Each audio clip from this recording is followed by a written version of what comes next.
Hello বন্ধুরা, কেমন আছো? আশা করছি তোমরা সবাই ভালো আছো, আমিও ভালো আছি। সাধারণত বাঙালিদের মাছ খুবই পছন্দের, আর মাছের মধ্যে ইলিশ হলে তো বলার কথা নয়। যারা ইলিশ পছন্দ করো না তাদের জন্য বলছি না, তো বর্ষার মধ্যে একবার হলো এইভাবে একবার ইলিশটা বাড়িতে বানিয়ে দেখো, খুবই পছন্দ হবে সবার। চলো বানিয়ে দেখাই। প্রথমে আমি 2 পিস ইলিশ নিয়ে নিয়েছি। হলুদ, লবণ, সর্ষের তেল মাখিয়ে খুব ভালোভাবে ম্যারিনেশন করে কিছুক্ষণের জন্য রেখে দেব।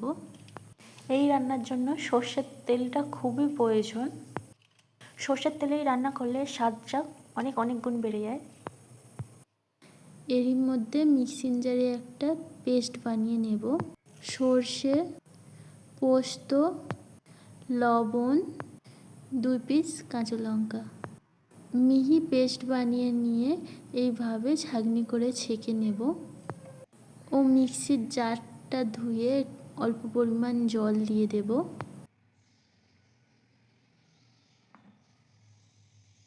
এইভাবে ছেঁকে নেওয়ার ফলে সর্ষে বেশিক্ষণ ফুটে গেলে যে তিতো ভাবটা আসে ওইটা আর আসবে না।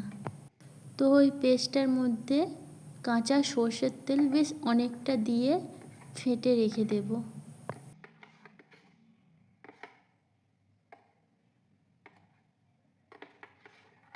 এরপর একটা কড়াই বসিয়ে দেব। কড়াইটা যখন গরম হয়ে যাবে ওর মধ্যে সর্ষের তেল পরিমাণ মতো দিয়ে দেব। ওই সর্ষের তেলের মধ্যেই হলুদ দিয়ে দেব। হলুদটা একটু ভেজে নিয়ে ওর মধ্যে যে পেস্টটা বানিয়ে রেখেছিলাম এটা দিয়ে দেব। যখন এই পেস্টটা এইভাবে ফুটে উঠবে মাছগুলো দিয়ে দেব ও গ্রেভিটা এইভাবে উপর থেকে অল্প অল্প দিয়ে ঢাকা দিয়ে কিছুক্ষণ রান্না করে নেব। ঢাকাটা খুলে খুবই সাবধানের সাথে মাছগুলো একটু উল্টে দেব।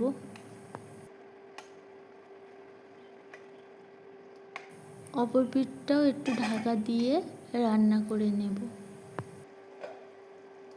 যখন গ্রেভি থেকে এইভাবে পুরো তেল ছেড়ে দেবে কয়েক পিস কাঁচা লঙ্কা চিড়ে দিয়ে দেব ও সিদ্ধ করে নেওয়ার জন্য অল্প পরিমাণ জল দিয়ে দেব। ঢাকা দিয়ে কিছুক্ষণ রান্না করলে তৈরি হয়ে যাবে সর্ষে পোস্ত ইলিশ। দেখতেই পেলে খুব বেশি সময় লাগে না, কম বেশি 15 মিনিটের মতো হয়তো লাগে। তো এইভাবে অবশ্যই এই বর্ষায় একবার ট্রাই করে দেখো, খুবই সুস্বাদু, খুবই সুন্দর একটা রেসিপি।